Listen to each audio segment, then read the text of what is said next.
নূর, একটা কথা বলবে? কি?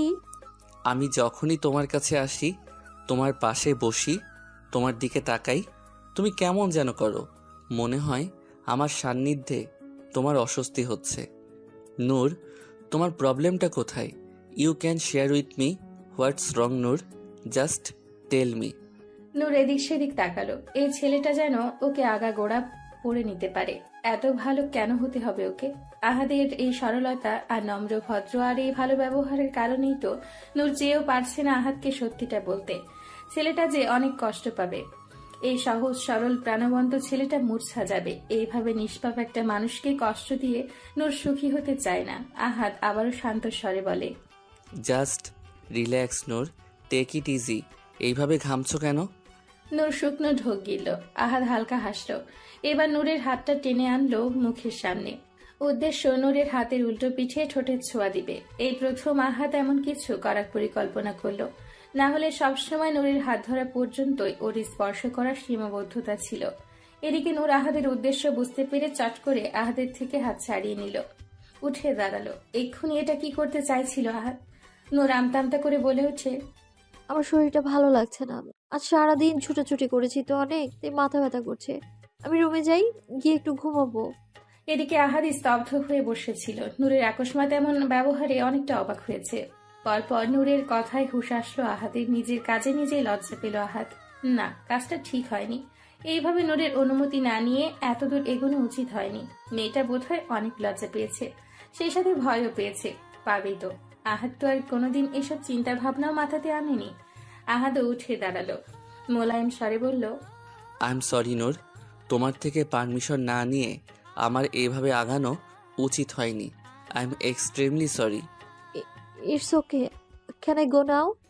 আহাদ মাথা নামিয়ে সম্মতি দিল। তারপর কিছু একটা ভেবে বলল, বেশি খারাপ লাগছে? আমি কি তোমাকে রুম পর্যন্ত এগিয়ে দিব? গার্ডেন থেকে রুমে যাব। ইটস ইজি, সমস্যা নেই, আমি যেতে পারবো। নূরার সময় অপচয় করলো না, এক ছুটে চলে আসলো ওর কক্ষে। এদিকে আহাদ নিশ্চুপ চোখে নূরের প্রস্থান দেখল। মাঝে মাঝে নূরকে দেখলে কেমন যেন লাগে আহাদের। অন্য সব কাপলদের মতো ওরা না। একটা স্বাভাবিক কাপলরা যেভাবে তাদের লাইফ লিড করে তেমন না। অফিসের কাজে আহাদ এমনিতেই ব্যস্ত থাকে, তেমন একটা সময় দিতে পারে না নূরকে। আর যখনই সময় পায় তার সবটা যে নূরকে দিতে চায়, যাতে নূর ওর সাথে কমফোর্টেবল হয় ও নূরকে আর নূর ওকে বুঝতে পারে যেন।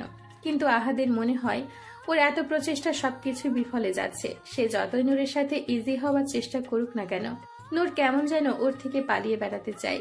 সে জানে ওদের বিয়েটা পারিবারিকভাবেই ঠিক হয়েছে, তাই নূরের ওর সাথে একটা স্বাভাবিক সম্পর্কে আসতে টাইম লাগবে না। আহাদও আরো অপেক্ষা করবে। মেয়েটাও ভালোবাসে। যখন নূরকে প্রথমবার আহাদরা ওর ফ্যামিলি নিয়ে দেখতে আসে, তখনই নূরকে প্রথম দেখাতেই আহাদের ভালো লেগে যায়। সেই ভালো লাগা থেকে আস্তে আস্তে ভালোবাসা। আহাদ নূরকে অনেক ভালোবাসে। ভালোবাসার মানুষটার জন্য আহাদ সব করতে পারবে, সব। আহাদ নূরকে কখনো কষ্ট পেতে দেখতে পারে না। নূরকে হাসি খুশি রাখার জন্য আহাদের যা করতে হবে আহাদ করবে। লাগলে ওর প্রাণটাও কুরবান করে দিবে, তাও যেন মেয়েটা সুখে থাকে, ভালো থাকে। এখন থেকে নূরকে আরো বেশি বেশি সময় দিবে ভাবলো আহাদ। এই অল্প সময়ে মেয়েটার কাছাকাছি আসা যাবে না। ওর সাথে বেশি বেশি টাইম স্পেন্ড করবে, তাহলে নূর ইজি হবে ওর সাথে। নূরের সব জড়তা কেটে যাবে। বসে আছে নূর, ভাবনা চিন্তা যেন শেষ নেই, কোনো সমাপ্তি খুঁজে পাচ্ছে না। ঠিক কি করবে? একদিকে ওর ভালোবাসার মানুষ ফাহিম, অন্যদিকে আহাদ, যাকে সে কোনোভাবেই কষ্ট দিতে চায় না। আহাদকে সে ভালোবাসে না, কিন্তু আহাদের জন্য ওর মায়া লাগে। হৃদয়ে কোথাও একটা সফট কর্নার আছে। ছেলেটার নিষ্পাপ চোখ দুটোর দিকে তাকালে তাকে যেন ওর মনের কথাগুলো বলতে চেয়েও পিছিয়ে আসে নূর। নূর চুল খামচে ধরে, উদাস কণ্ঠে বলে, আমি কি করব? তুমিই কোনো উপায় বলে দাও আল্লাহ। আমার যে আর এই কষ্ট সহ্য হয় না। কেন ফাহিমের জন্য আমার মনে ভালোবাসা তৈরি করলে? কেন আমি তাকে ভালোবাসলাম? আমার এই একতরফা ভালোবাসা আমায় তিলে তিলে শেষ করে দিচ্ছে। আমার আর বাঁচতে ইচ্ছে হচ্ছে না। নূরের গলা গড়িয়ে দুঃখের অশ্রু ঝরে। ও সিদ্ধান্ত নিয়েছিল আহাদকে বলে দিবে ও ফাহিমকে ভালোবাসে, তাই ওকে বিয়ে করতে পারবে না। এতে আহাদ যদি কষ্ট পেয়ে সরেও যায়, তবুও তো সে ফাহিমকে পাবে না। কারণ ফাহিম তো ওকে ভালোবাসা তো দূরে থাক, সেই নজরে তাকায়নি। তাহলে ঠিক কি উদ্দেশ্যে সে বিয়েটা ভাঙবে? তার এই একতরফা ভালোবাসার জন্য সে আহাতকে কষ্ট দিবে, তার পরিবারের প্রত্যেকটি মানুষকে কষ্ট দিবে? এটা কি হয়? নিজের ভালোর জন্য এতগুলো মানুষকে সে তো কষ্ট দিতে পারে না। তবে কি আহাতকে ওর মেনে নিতে হবে? ওর ভাগ্যে কি ফাহিমের সাথে ওর মিল সৃষ্টিকর্তা লিখেনি? ভাবনার ছেদ ঘটে কারো কণ্ঠস্বরে। নূর দ্রুত নিজেকে সামলে নিল। চোখ মুছে ঘুরে তাকিয়ে দেখে ফাহিম। ফাহিম এগিয়ে এসে বলে, খাবার বাড়া হয়েছে, খেতে আসো। আপনি যান, আমি আসছি। এখনই আসো। নূর করুণ চোখে তাকালো। ওর কান্না পাচ্ছে। ফাহিমকে দেখে যেন নিজেকে সামলাতে পারছে না। নূর নিজের কান্না আটকে রইল। এর ফলে ওর চোখ জোড়া লাল হয়ে গেল। নূরের চেহারায় এই বিধ্বস্ত রূপ দেখে ফাহিমের বুকে কেমন যেন করে উঠল। হাস্যজল মায়াবী মুখটার এই মলিনতা যেন সহ্য হলো না ফাহিমের। আচ্ছা, মেয়েটা কি অসুস্থ?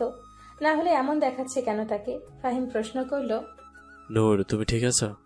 নূর চমকে উঠল ফাহিমের প্রশ্নে। এই প্রশ্নটা কেন করলো ফাহিম? নূর আমতামতা করে বলে, আমি ঠিক আছি। তাহলে তোমার মুখটা এমন দেখাচ্ছে কেন? ওই এমনিতেই রাতে ঘুমোতে পারিনি ঠিকঠাক। কাজিনরা একসাথে ঘুমিয়েছে তো তাই। স্বস্তি পেল যেন ফাহিম। প্রশান্তির শ্বাস ফেলে বলে, আচ্ছা, খেতে আসো। নূর মাথা দুলিয়ে চলল ফাহিমের পিছু পিছু। আজ ওরা আরাবিদের ওর বাবার বাড়ি থেকে নিতে এসছে। আজ আরাবিকে নিয়ে ওরা ফিরে যাবে শাখাবাদ ভিলায়। এদিকে খাবার টেবিলে এসে দেখে সকলেই বসে পড়েছে। নূরও চুপচাপ বসে পড়ল জায়ানের পাশে। এক পাশে আরাবি আর জায়ানের আরেক পাশে নূর। নূর জায়ানের পাশে এসে বসতে জায়ান খুব গম্ভীর স্বরে বলে উঠল, তোর ফোন কোথায় নূর? নূর তাকায় জায়ানের দিকে। উল্টো প্রশ্ন করল, কেন ভাইয়া? আহাদ আমাকে ফোন করেছিল, জানালো তোর ফোনের একই কল যাচ্ছে না। আজকে এখানে তো আসতে পারলো না ছেলেটা, তাই তোকে নিয়ে সন্ধ্যার পর ঘুরতে বেরোবে। তাই আমরা সিদ্ধান্ত নিয়েছি সন্ধ্যার পরেই এখান থেকে যাব। আহাদ এখানে এসেই তোকে নিয়ে যাবে। এটা শুনে আরাবি বলল, না, আমি বলেছিলাম এখানে ঘন্টা 3 বসার জন্য। তার নাকি হাতে সময় নেই, এমনিতেই অনেক কাজের প্রেশার, তাই নূরকে নিয়ে ডিরেক্ট ঘুরতে চলে যাবে। আচ্ছা, তবে সময় পেলে আসতে বলবেন। এদিকে ফাহিম চুপচাপ সব শুনল। সে আসলে বুঝতে পারল না এই আহাতটা আবার কে, কাকে নিয়ে এত কথা হচ্ছে। কৌতূহল দমাতে না পেরে ফাহিম জিজ্ঞেস করল। আহাতকে জায়ান।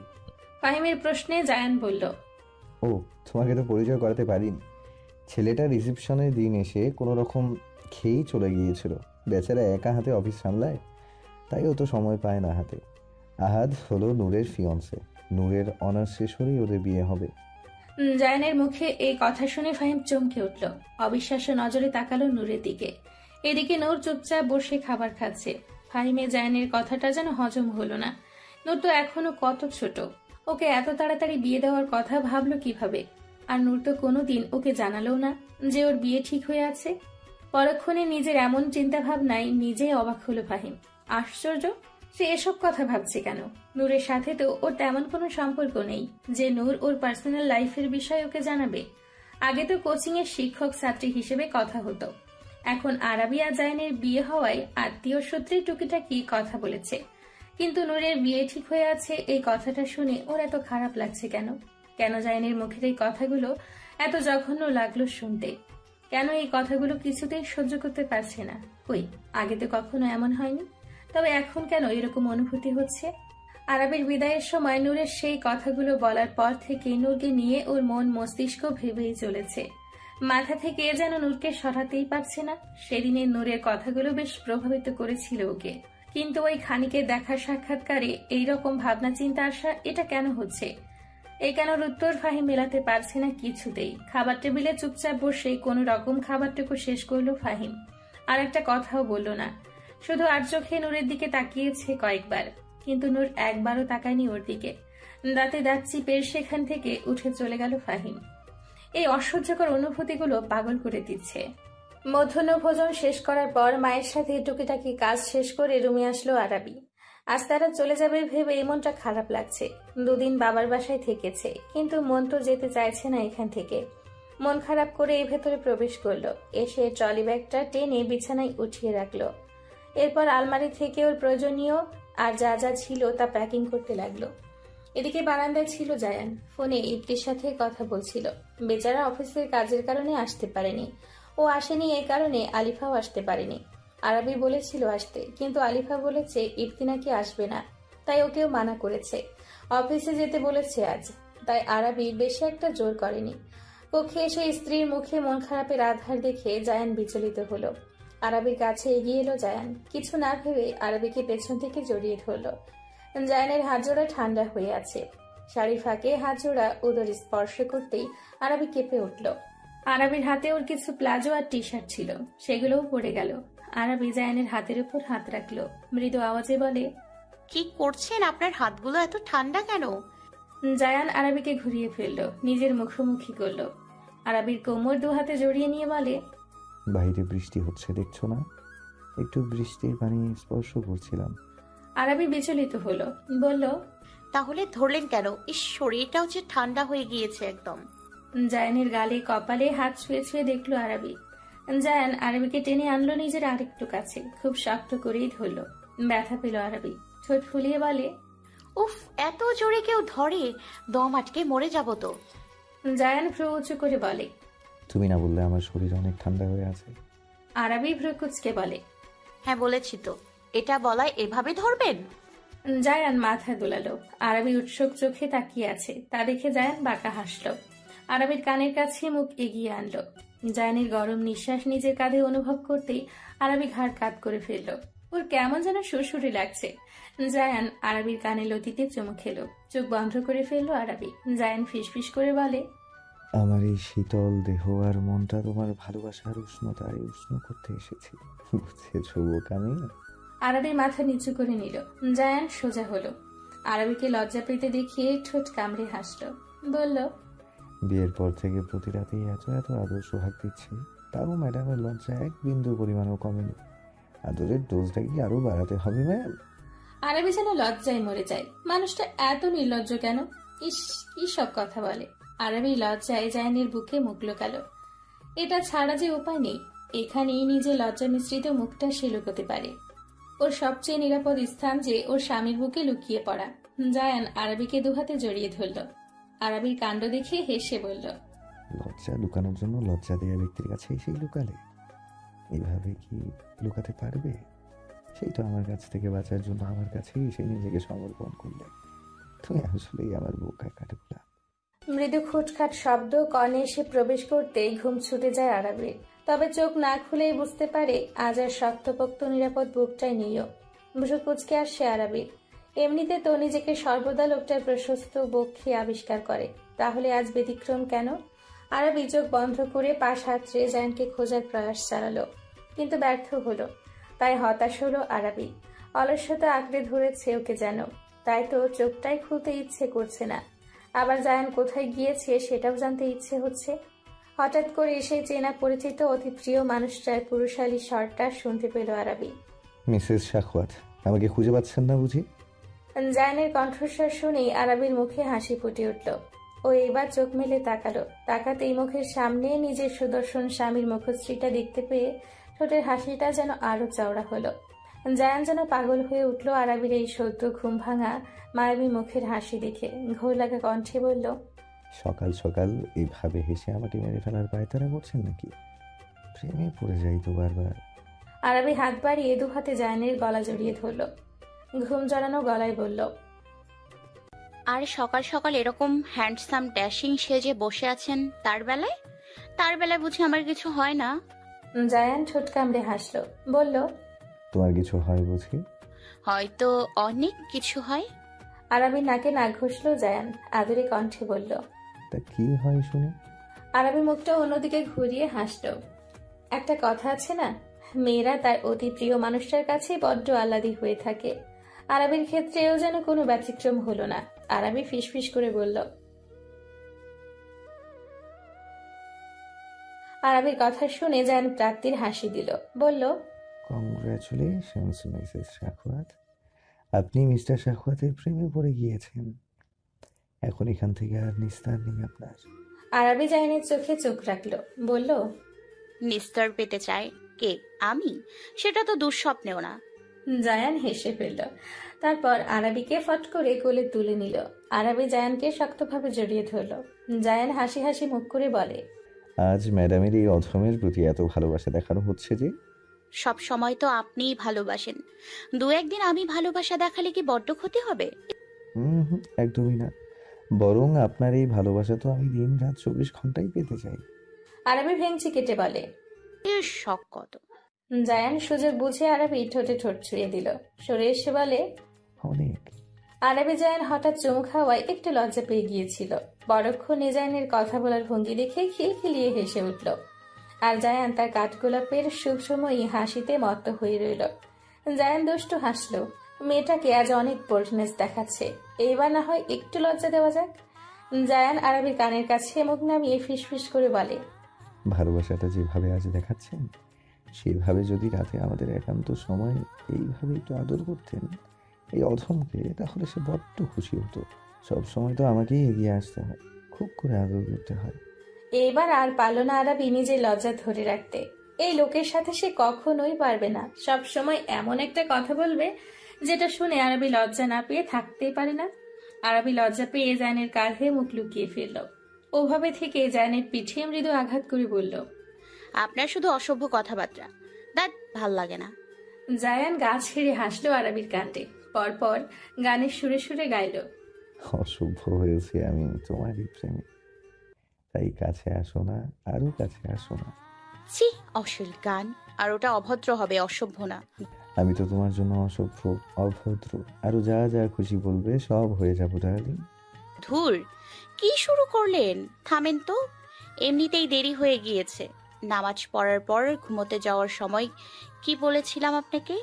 সকাল 7টায় আমায় ডেকে দিতে। এখন কয়টা বাজে? 8টা বেজে 38 মিনিট। আপনার কারণে প্রতিদিন ঘুম থেকে উঠতে দেরি হয়ে যায়। সবাই কি ভাববে বলুন তো? মুখ ভোতা করে বলল আরবি। জায়ান আরবির ফুলো গালে চুমু খেলো। আরবি বাচ্চাদের মতো ঠোঁট ফুলিয়ে ফেলল। জায়ান চট করে আরবির ঠোঁটেও চুমু খেয়ে নিল। আরবি চটে গিয়ে বলে, উফ, কি শুরু করলেন? এখনো ব্রাশ করিনি, মুখ ধুইনি আমি। তো কি হয়েছে? আমার মুখে জীবাণু আছে না? ও, কিছু হবে না। বেশি জানেন আপনি। বড় কে এখানে, আমি না তুমি? আপনি। তাহলে বেশি জানবে কে? অবশ্যই আমি। আসছে আমার সব জানতা। এখন আমাকে নামান, আমি ফ্রেশ হব। জায়ান আরবিকে ওয়াশরুমে নামিয়ে দিল। আরবি জায়ানের পা থেকে মাথা পর্যন্ত নজর বোলালো। ব্ল্যাক স্যুট কোটে মারাত্মক সুন্দর লাগছে জায়ানকে। আরবি যেন চোখ ফেরাতেই পারছে না।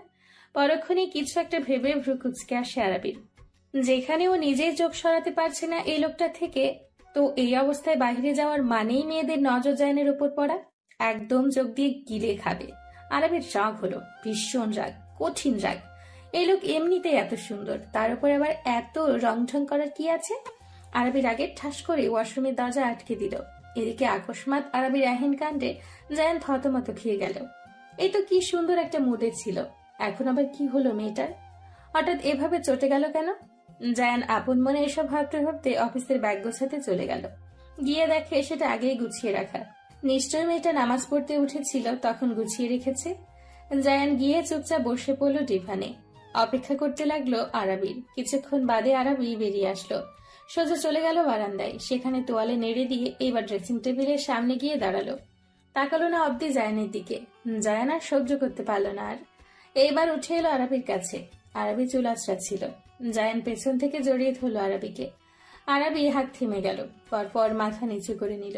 জায়ান আরবিকে ঘুরিয়ে ওর দিকে দাঁড় করালো। জায়ান আরবির চিবুকে হাত রেখে আরবির মুখটা উপরে তুলল। পরপর আরবির চোখে টলমলে অশ্রু দেখে থমকে গেল জায়ান।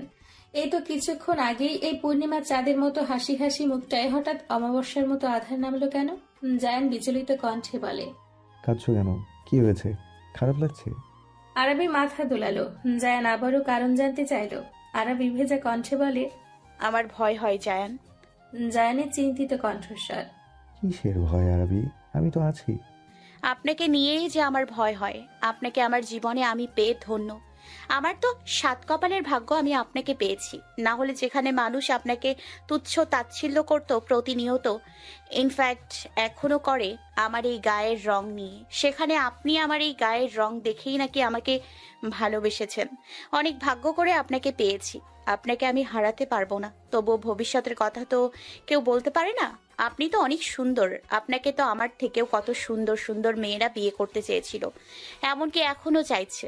আমার ভয় করে তারা যদি আপনাকে আমার কাছ থেকে ছিনিয়ে নেয়, আমি সহ্য করতে পারবো না জায়ান। আরবের কথাটা শেষ করতে দেরি জায়ানের রাগে হিতাহিত জ্ঞান শূন্য হতে দেরি নেই। অনেক সহ্য করেছে। মেয়েটা প্রতিনিয়ত এসব ভেবে চলে, এতবার মানা করে তবুও মেয়েটা এসবই ভাবে। কিন্তু না, আরাবিকে তো আর জায়ান কিছু বলতে পারবে না। জায়ান চোখ বন্ধ করে আরাবির দিকে তাকালো। আরাবির গাল ভিজিয়ে গড়িয়ে পড়া চোখে জলটুকু মুছিয়ে দিল। তারপর অত্যন্ত শীতল কণ্ঠে বলল, একটা কথা জানো কি আরাবি, আমি যে তোমায় ঠিক কতটা ভালোবাসি এটা তুমি এখনো অনুভব করতে পারোনি। তুমি আমার ভালোবাসায় বিশ্বাস করোনি। যদি বিশ্বাস করতে তাহলে এই কথাগুলো আজ এভাবে বলতে না। আমাকে বিশ্বাস করলে এটা বিশ্বাস করতে যে তোমার জায়ান শুধু তোমারই থাকবে, আর কারো না। এইবার পৃথিবীর সব থেকে সুন্দরী মেয়েটাও যদি আমার সামনে থাকতো তাও আমি তার দিকে তাকাবো না, কারণ আমি তোমাকে ভালোবাসি। এটা আফসোস, আমার এই ভালোবাসার গভীরতা তোমায় আমি বোঝাতে পারলাম না আরাবি। এতে তোমার কোনো দোষ নেই, এটা আমার ব্যর্থতা। আমি আমার ভালোবাসা তোমাকে বোঝাতে ব্যর্থ হয়েছি। I am sorry. জায়ান আর এক মুহূর্ত দাঁড়ালো না, দ্রুত পায়ে প্রস্থান করলো এখান থেকে। সে অনেক রেগে আছে, আর এই রাগ সে আরবির সামনে প্রকাশ করতে চায় না। মেয়েটা কোমল হৃদয়ের অধিকারী, ভয় পেয়ে যাবে। এদিকে জায়ানের কথাগুলো ঝংকার তুলে আরবির কানে বাজতে লাগলো। ভুল করে ফেলেছে, বড্ড বড় ভুল। মানুষটা অনেক কষ্ট পেয়েছে। এবার কি করবে আরবি? অনুশোচনায় দগ্ধ হতে লাগলো আরবির হৃদয়। মানুষটাকে এইভাবে কষ্ট দিতে পারলো? আরবির আকাশে আজ মন খারাপের মেঘ জমেছে। নিজের সবচেয়ে প্রিয় মানুষটাকে কষ্ট দিয়ে এখন যেন নিজের বুকটায় পড়ে যাচ্ছে। কেন বলতে গিয়েছিল ওই কথাগুলো? মানুষটা খেয়েও যায়নি। আরবির চোখ জোড়া জলে টইটুম্বর। এক সময় দুহাতে মুখটা ঢেকে ফুপিয়ে উঠল। কাঁদতে কাঁদতে বলে, আই এম সরি, আমি সেভাবে বলতে চাইনি। I am really very sorry. আরবি এখন হাড়ে হাড়ে টের পাচ্ছে এই মানুষটার সামান্য অভিমান সে সহ্য করতে পারছে না। সেখানে এই মানুষটাকে ছাড়া নিজের অস্তিত্ব কল্পনাও করতে পারবে না আরবি। এটা ভাবলেই যেন নিজের নিঃশ্বাস বন্ধ হয়ে যাচ্ছে আরবির। মানুষটা এখনো হৃদয়ের সবটা জুড়ে বাস করে। আরবি এখন নিজের অনুভূতিগুলোকে খুব ভালোভাবে বুঝতে পারছে। ও যে লোকটাকে ভালোবেসে ফেলেছে এতে কোনো সন্দেহ নেই। আরবি আকাশের দিকে তাকিয়ে ভেজা কণ্ঠে বলল, I love you, Jan. Love you so much. I just can't live without you. আরবি হাতের ফোনটার দিকে তাকালো। এই নিয়ে কতগুলো ফোন আর মেসেজ করেছে সে জায়ানকে। লোকটা একটা মেসেজও সিন করেনি। অনেকটাই কষ্ট দিয়ে ফেলেছে ও জায়ানকে। অফিস থেকে ফিরুক একবার, যে করেই হোক তাকে মানিয়েই ছাড়বে আরবি। ওর ভাবনার মাঝে দরজায় কড়াঘাতে শব্দ পেল আরবি। ভোরকে গিয়েছিল প্রথমে, পর নিজেকে সামলে নিল। চোখ মুছল শাড়ির আঁচলে, এরপর গিয়ে দরজা খুলল। দরজা খুলতেই সামনে দাঁড়ানো ব্যক্তিকে দেখে অনেকটা চমকালো আরবি। স্বয়ং সোহানা শাখাওয়াত দাঁড়ানো এখানে। আরবি তাকে দেখে শাড়ির আঁচল মাথায় টানলো, নরম গলায় বলে, আসুন মা, ভেতরে আসুন। আরবির এই নরম কণ্ঠে বলা কথায় ছিটে ফোটাও দাম দিলেন না সোহানা শাখাওয়াত। তীক্ষ্ণ দৃষ্টিতে আরবির দিকে তাকিয়ে কথার বান ছুড়ে দিলেন, এত আদিক্ষেতা করতে হবে না। বিয়ের পর থেকেই শুধু তোমার কীর্তিকলাপগুলো দেখলাম। এবারই বউ তুমি, তাও বড় বউ। সেই হিসেবে তোমার তো কিছু দায়িত্বও তো আছে, তাই না? নাকি আমার ছেলে আহ্লাদ পেয়ে একদম মাথায় উঠে বসেছ? আসার পর থেকে তো এক কাপ চাও বানিয়ে খাওয়াও দেখিনি। পায়ের উপর পা তুলে রাজরানী হয়ে বসে থেকে সিদ্ধান্ত নিয়েছ। তোমার মা বাবা কি এত জমিদার না যে তোমার বাবার বাড়ি 100 জন কাজের মানুষ আছে তাই কোনোদিন কাজ করনি? বড়লোক বাড়িতে এসে বিয়ে করে যে ভেবেছ শুধু খাবে আর ঘুমাবে, আর কিছু করা লাগবে না, তাই না? সোহানা শাখাওয়াতের এক একটা কথা যেন বুকে তীব্রভাবে আঘাত করল আরবির। এসব কি বলল তিনি? বিয়ের পরে প্রথম সোহানা শাখাওয়াতের সাথে ভালোভাবে দেখা হলো আরবির। না হলে তিনি সচরাচর ওর দিকে তো তাকায়ও না। আর আজ প্রথমবারে এমন ব্যবহার মোটেও আশা করেনি আরবি। আরবি ভারাক্রান্ত হৃদয়ে থেমে থেমে বলল, আমি ক্ষমা চাচ্ছি মা, আমার দায়িত্ব কিভাবে পালন করতে তা পারার জন্য। আমায় বলুন আমাকে কি করতে হবে, আমি সব করে দিচ্ছি। সোহানা শাখাওয়াত রাগী গলায় বলেন, এখন আমার সাথে এভাবে শুধু মধু মিশিয়ে কথা বলছো। আমার ছেলে আসতো ঠিকই তার কানে আমার নামে বিষ ঢুকিয়ে দেবে। ছি ছি মা, এসব কি বলছেন? আমি এটা কখনো ভাবতেই পারি না। সেটা সময়ই বলে দেবে। এখন আর এসব মেলোড্রামা করো না। নিচে যাবে, রান্নাঘরে মিলি আছে, সেখানে গিয়ে ওকে বলবে আজকে রান্না তুমি করবে। আমি মিলকে কোনো খোটা শুনতে পারবো না। না, ও যেন না বলতে পারে যে আমি আমার পুত্রবধূকে বসিয়ে বসিয়ে খাওয়াই। কথা যেন মাথায় থাকে। এখন যাও তুমি কাজে। আচ্ছা মা। সুহানা সাখাওয়াত চলে গেলেন। আরাবি ঠোঁট কামড়ে ধরল। সুহানা সাখাওয়াত তো ঠিকই বলেছেন, এখানে আসার পর থেকে একটা কাজও আরাবি করেনি এই বাড়ির লোকেদের জন্য। আসলে করবে বা কিভাবে? এতদিন তো জায়ান অফিসে যায়নি। বিয়ের পর আজকেই প্রথম গেল অফিসে। জায়ানের কারণেই কোনো কাজ করতে পারেনি, শুধু রুমের টুকিটাকি কাজ করেছে। তবে বাবা মা টেনে নিয়ে কথা বলায় আরাবির ভীষণ খারাপ লেগেছে। তবে মনের কষ্ট মনে রেখে আরাবি সুহানা সাখাওয়াতের কথা মতো রান্নাঘরে চলে আসলো। মিলি বেগম তখন ফ্রিজ থেকে গোশত বের করে ভেজাচ্ছিলেন। আরাবি ওনার কাছে গিয়ে জিজ্ঞেস করলো, ছোট মা কি করছেন? মিলি বেগম আরাবিকে দেখে মুচকি হাসলেন, অতঃপর বললেন, আজ বৃষ্টি হচ্ছে, ভাবলাম খিচুড়ি রান্না করি, সাথে গোস্তের কালাভুনা করলে একদম জমে যাবে। জায়ানের অনেক পছন্দ। ছেলেটার এই দুটো হলে যেন আর কিচ্ছু লাগে না। ও হ্যাঁ, এর সাথে তার শুটকি ভর্তাও চাই। আরাবি যেন আগ্রহ বাড়ল। সে এখনো ঠিকঠাক ভাবে জানে না জায়ানের পছন্দ অপছন্দের বিষয়ে। আরাবি মৃদু হেসে বলে, বলছিলাম কি, ছোট মা আজকের রান্নাটাকে আমি করি? মিলি অবাক হয়ে তাকালো আরাবির দিকে, বলল, তুমি রান্না পারো? আরাবি চওড়া হাসি দিয়ে বলে, সব রকমের রান্না পারি আলহামদুলিল্লাহ। মাশাআল্লাহ, তাহলে রান্নাটা আমি করি? এ তো খুশির কথা। বাড়ির বউ আজ প্রথমবার রান্না করবে। মিলি বেগমকে আরাবির ভীষণ পছন্দ। মানুষটা অনেক নরম হৃদয়ের অধিকারী, একদম সহজ সরল একটা মানুষ। কি সুন্দর, সব সময় হাসি খুশি থাকেন। তাকে দেখতেও আরাবির ভীষণ ভালো লাগে। আরাবি কাজে লেগে পড়ল, সাথে সাহায্যও করলেন মিলি বেগম। প্রথমবার তো, তাই আরাবি জানে না এখানে জিনিসপত্র কোথায় কোনটা আছে। খিচুড়ি বসিয়ে এবার আরাবি গরুর গোশতের কালাভুনা রান্না শুরু করলো। মশলা কষানোর সময় আরাবি এবার মিলি বেগমকে উদ্দেশ্য করে বলল, বলছিলাম ছোট মা, ওনার আর কি কি পছন্দ আর কি কি অপছন্দ, মানে যেটা তিনি একদম পছন্দ করেন না? মিলি বেগম আরাবির প্রশ্নে হাসলেন, বললেন, জায়ান মোটামুটি সব কিছুই খায়, তবে ও মিষ্টি জাতীয় কিছু পছন্দ করে না। পছন্দ করে না মানে একদমই করে না। ঝাল ঝাল খাবার অনেক পছন্দ করে। শাকটাকে তো খায় না, তবে সবজি অনেক পছন্দ। অনেকগুলো সবজি দিয়ে একসাথে নিরামিষ রান্না করলে ও খুব পছন্দ করে। সব ধরনের ভর্তা, তাও অনেক ঝাল দিয়ে। ওর কারণে আমার আলাদা করে ভর্তা করতে হয়, মানে মরিচ ভর্তা ওর অলওয়েজ লাগে। ও যে কোনো তরকারির সাথে মরিচ ভর্তা খাবে। অত ঝাল আমরা আবার কেউ খেতে পারতাম না। ও ঠিক ওর মায়ের মতো হয়েছে। আপাও এমন ঝাল খেত। একবার কি হয়েছিল জানো? যখন আমি নতুন বউ হয়ে বাড়িতে আসলাম, তখন তো আর এত কিছু জানতাম না। আপা যে নিজের জন্য আলাদা এক পদ তৈরি করতো এটা আমি জানি না। তো আমি ভুলে একদিন আপার তরকারি দেখে খেয়ে ফেলেছিলাম। ব্যাস, কাম খাতাম। যেই ঝাল ছিল, বাবা গো বাবা, এখনও সেটা মনে পড়লে আমার চোখে পানি চলে আসে। মিলি বেগমের মুখের এক্সপ্রেশন দেখে হেসে ফেলল আরাবি, সাথে হাসলেন মিলি বেগমও। কথা বলতে বলতে কালাভুনাটা হয়ে গিয়েছে। আরাবি এইবার শুটকি ভর্তা আর মরিচ ভর্তা করে ফেলল। তারপর অন্যদের জন্য কম ঝাল দিয়ে অন্যান্য রান্না করলো। কালাভুনাটাও দুটো করেছে, একটা বেশি ঝাল আর একটা কম ঝাল। রান্না প্রায় শেষ। এমন সময় মিহান সাহেবের কণ্ঠস্বর শুনতে পাওয়া গেল। তিনি চা খেতে চাচ্ছেন আর মিলি বেগমকেও ডাকছেন। তা শুনে আরাবি বলে, ছোট মা আপনি যান, রান্না তো শেষ, আমি চা বানিয়ে নিয়ে আসছি, আপনি যান। রান্না সব শেষ হয়ে যাওয়ায় মিলি বেগমও দ্বিমত করলেন না। আরাবির কথায় রাজি হয়ে সায় দিয়ে তিনি চলে গেলেন। যাওয়ার আগে বললেন মিহান সাহেব রং চা খান, আর তার জন্য বানাতে বললেন। আরাবি তাই তিনজনের জন্য বানাবে ভাবল, ও নিজেও একটু খাবে।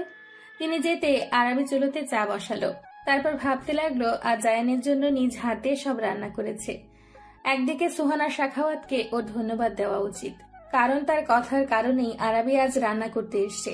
আচ্ছা, ওর হাতে রান্না খেয়ে লোকটার কি পছন্দ হবে, নাকি ও রান্না করেছে শুনে খাবেই না? যে রাগ করেছে জানাব না, তার জায়ান এমনটা করতেই পারে না। ও তো জানে জায়ান ওকে ঠিক কতটা ভালোবাসে। আরাবি হাইপার হয়ে শুধু শুধু মানুষটাকে এভাবে কষ্ট দিয়ে ফেলল। আচ্ছা, সবসময় তো জায়ানই ওর কাছে আগে আসে। ভালোবাসার ঘনিষ্ঠ মুহূর্তগুলোতে জায়ানি ওকে আগে কনভিন্স করে। আর যদি ও নিজেই আগে জায়ানের কাছে এগিয়ে যায় আর ওর ভালোবাসার কথা প্রকাশ করে, তবে কেমন হবে ব্যাপারটা? একটা সুন্দর শাড়ি পরবে, হালকা সাজবে মানুষটার জন্য, খুব রোমান্টিক ভাবে ভালোবাসার কথা জানাবে জায়ানকে। এসব ভেবেই লজ্জায় গাল গরম হয়ে এলো আরাবির। আর এসব ভাবনাতেই গন্ডগোল হয়ে গেল। আরবি চিনির বদলে লবণ দিয়ে ফেলেছে, দেওয়ার সাথে সাথেই বুঝতে পেরেছে, কিন্তু কিছুই করার নেই। আরবি ইস শব্দ করে বলল, হাই রে, এটা কি করলাম? কি ভুল করে ফেললাম? চাচু অপেক্ষা করছেন চায়ের জন্য। আরবি দ্রুত সেই পাত্রটা নিয়ে হাঁটা ধরল পানিগুলো ফেলার জন্য। হঠাৎ পেছন থেকে সুহানা সাখাওয়াতের গলা শোনা গেল।